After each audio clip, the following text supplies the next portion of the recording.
Hello. At some stage you'll probably have to produce a poster illustrating your research. Now this may have to be produced before you've finished the research or after you've finished it, but in either case it will be an interesting and useful shop window for what you've done or what you are doing, in which in a single page you can express graphically your research, what it means, how you're doing it, and all the other factors that contribute to an interesting and successful research project. So let's look at how to improve the process of producing a poster so that you can do tip-top work of the best possible quality. A poster is usually a single-page A1-sized work. In other words, it's quite large, but not excessively so. Mostly they tend to be portrait shape because that is rather easier to get onto a board and pin the poster up. Although some are landscape format, it doesn't really matter very much. A1, by the way, is 84 by 59 centimetres and therefore is perfectly large enough to get a fair amount of information onto your poster so that you really can illustrate your project with it. And it is a window on your research project, a shop window, if you like, where you can, in fact, sell your project.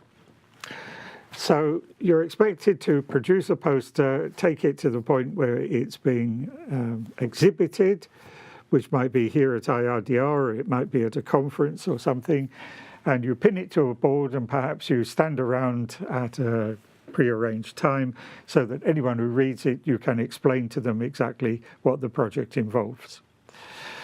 So as it's the shop window of your research, it is well worth doing well because this way you can interest people in your project and do so in a way that makes them think it's a good piece of work that is worth paying attention to.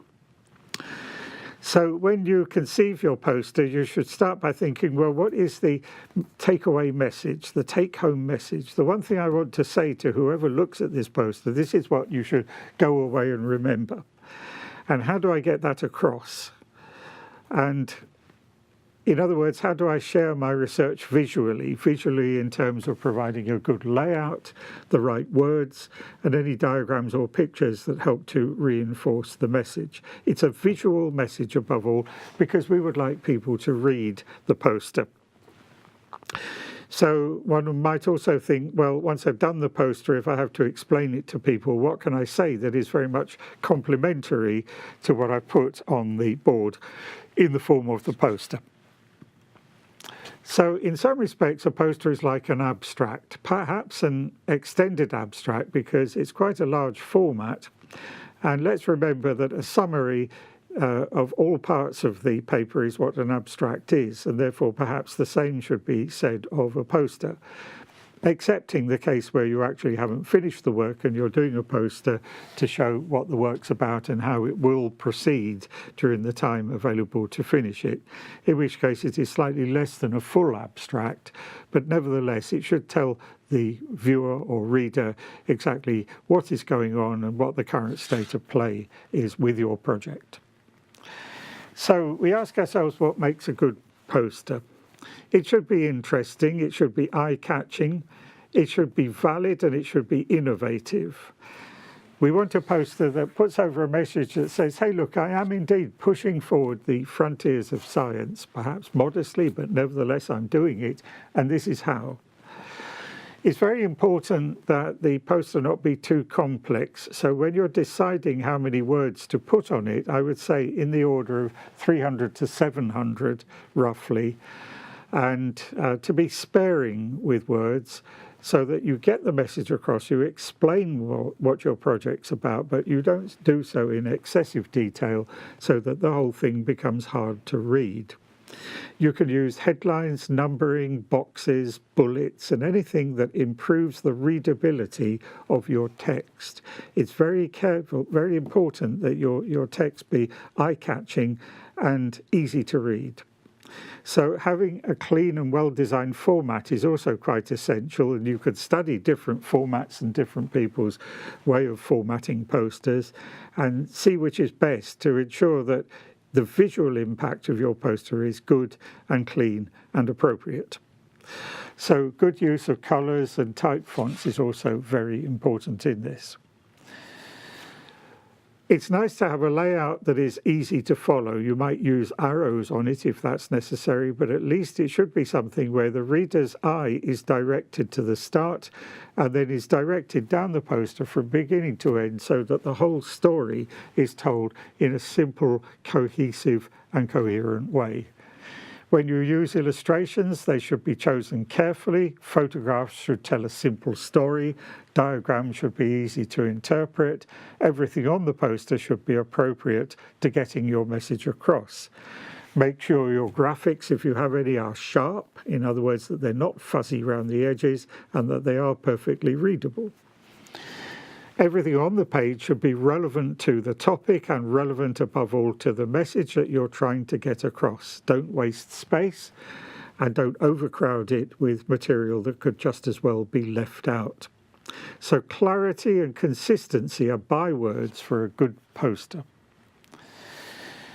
Now, the first time that somebody sees your poster, they might be quite a way away, let's say 3 meters, which is quite a distance, and they will see in front of them at some distance this piece of paper and wonder perhaps what it is about. So in fact, if you produce it well, it should be easy enough for them to be attracted to it and to come closer and to read it without visible difficulty. Now, as you see from the bottom of this slide, there are 2 kinds of font, type font, serif font and sans serif. By and large, sans serif works a lot better than serif point, which is good in books, but it's not so good when you have to make a simple message very clear over distances.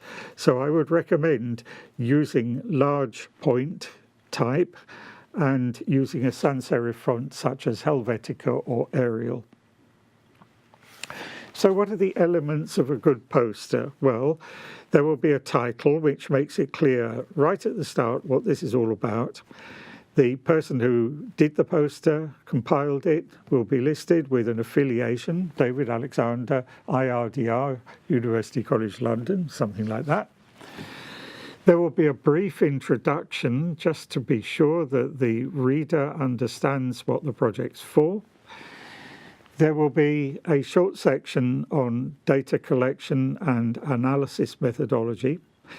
There may be a slightly longer section on results, and then finally a brief conclusion to round it all up, possibly 1 or 2 references. It depends on how necessary they are, but by and large in posters they are not de rigueur, they're not essential.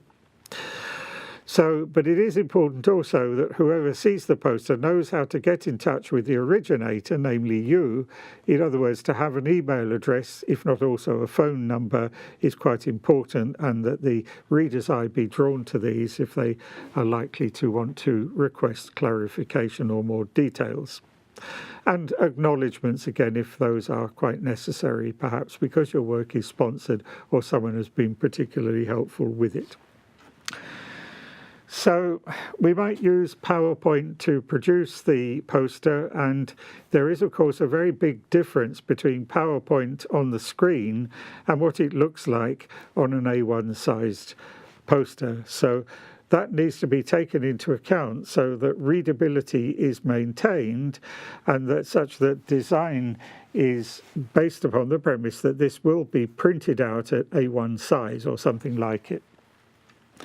So you can go around posters at a conference or in the hallways of IRDR and ask yourself in them, well, what is good? What is balanced? What is catchy, readable, attractive? What lures me to the poster? What piques my interest as I read it, and things like that. So having some kind of template for the format may be useful.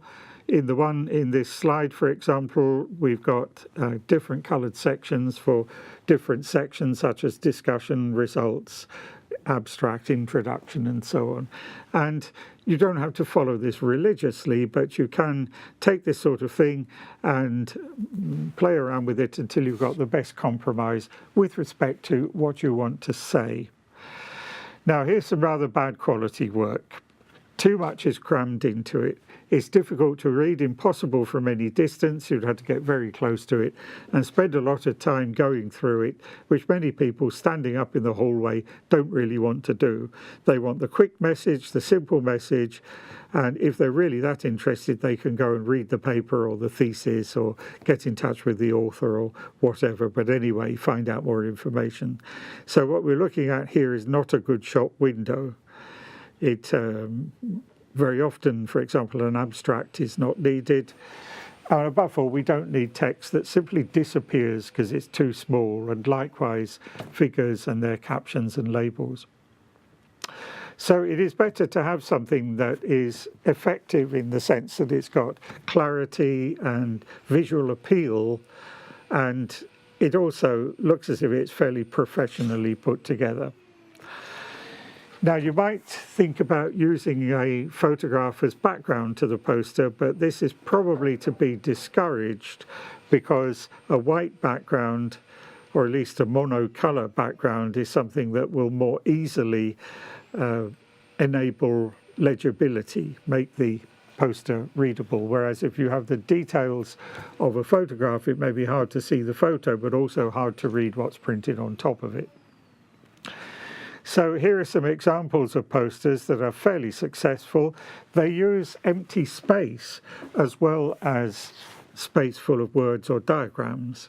How to do a layout is an important thing, and that will balance text and diagrams with space, and of course labels as well. So in this poster here, which in fact is a landscape format, there is unity. For example, the green colour appears throughout it, and there is a certain elegance to it. There is well-chosen information, not too much. Incidentally, there is an abstract in this case. You have to ask yourself, do you need one or can you do without it? I guess some researchers do.